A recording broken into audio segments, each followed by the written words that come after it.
Hi friends, welcome back to my channel. நம்ம இன்னைக்கு சேனல்ல பாத்தீங்கன்னா பூரிக்கு உருளைக்கிழங்கு மசாலா ஹோட்டல்ல சாப்பிடக்கூடிய டேஸ்ட் அப்படியே வீட்ல எப்படி பண்றதுன்னு பார்க்க போறோம். ரொம்ப சிம்பிள் மெத்தட். அதுக்கு ஒரு கடாய் எடுத்துக்கோங்க. அதில் கொஞ்சம் ஆயில் ஆட் பண்ணி கடுகு சோம்பு போட்டு தாளிச்சுக்கோங்க.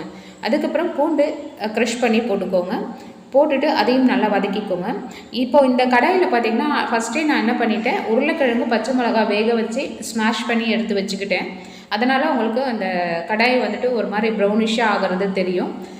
ஓகே, இப்போ வந்துட்டு கருவேப்பிலை ஆட் பண்ணிக்கோங்க அடுத்தது. அப்புறம் வெங்காயம் நல்லா நீல வாக்கில் கட் பண்ணிவிட்டு அதையும் ஆட் பண்ணிக்கோங்க. இது வதங்கிறதுக்கு கொஞ்சமாக வந்து சால்ட் ஆட் பண்ணிவிட்டு நல்லா வதக்கிக்கோங்க. வெங்காயம் நல்லா வதங்கணும். அப்புறம் பார்த்தீங்கன்னா உருளைக்கிழங்கும் பச்சை மிளகாயும் நல்லா வேக வச்சு ஸ்மாஷ் பண்ணி வச்சுருக்கேன். பக்கத்துலேயே பார்த்தீங்கன்னா பொட்டுக்கடலை இருக்குது இல்லைங்களா, அதை வந்துட்டு மிக்சியில் போட்டு நல்லா ஃபைன் பவுடராக அரைச்ச பிறகு அதில் கொஞ்சம் தண்ணி ஆட் பண்ணி நல்லா மிக்ஸ் பண்ணி எந்த ஒரு கெட்டியும் பிடிக்காமல் கரைச்சி வச்சுருக்கேன். இப்போது வெங்காயம் வதங்கினதுக்கு அப்புறம் பார்த்திங்கன்னா மஞ்சத்தூள் கொஞ்சமாக ஆட் பண்ணிக்கோங்க. அதையும் நல்லா வதக்கிட்டு அதுக்கப்புறமா உருளைக்கிழங்கு பச்சை மிளகா நம்ம ஸ்மாஷ் பண்ணி வச்சுருக்கோம் இல்லைங்களா, அதையும் ஆட் பண்ணி நல்லா வதக்கிக்கோங்க. நல்லா இதெல்லாம் வந்து இந்த பச்சை ஸ்மெல் போக வதங்கின பிறகு கொஞ்சமாக கரம் மசாலா ஆட் பண்ணிக்கோங்க. அடுத்தது ஃபைனலாக பார்த்திங்கன்னா பொட்டுக்கடலை மாவு வந்துட்டு கரைச்சி வச்சுருக்கோம் இல்லைங்களா, அதை வந்துட்டு இதில் ஆட் பண்ணணும். ஆட் பண்ணி நல்லா மிக்ஸ் பண்ணிவிட்டு ஒரு மீடியம் ஃப்ளேமில் வச்சுட்டு நீங்கள் என்ன பண்ணுங்கள், மூடி போட்டு கொஞ்சம் நேரம் அப்படியே கொதிக்க விட்டுருங்க.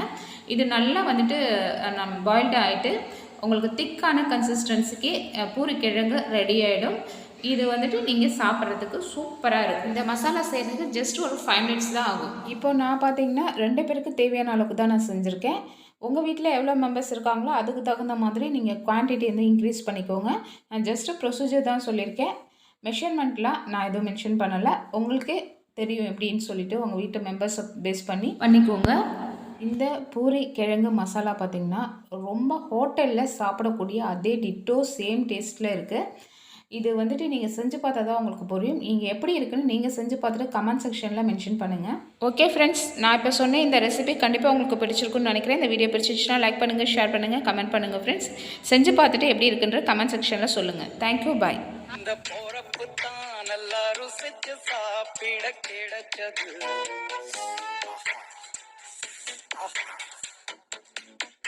அத நினைச்சுதான் மனோ உலகம் முழுவதும் பறக்குது. பூமிக்கு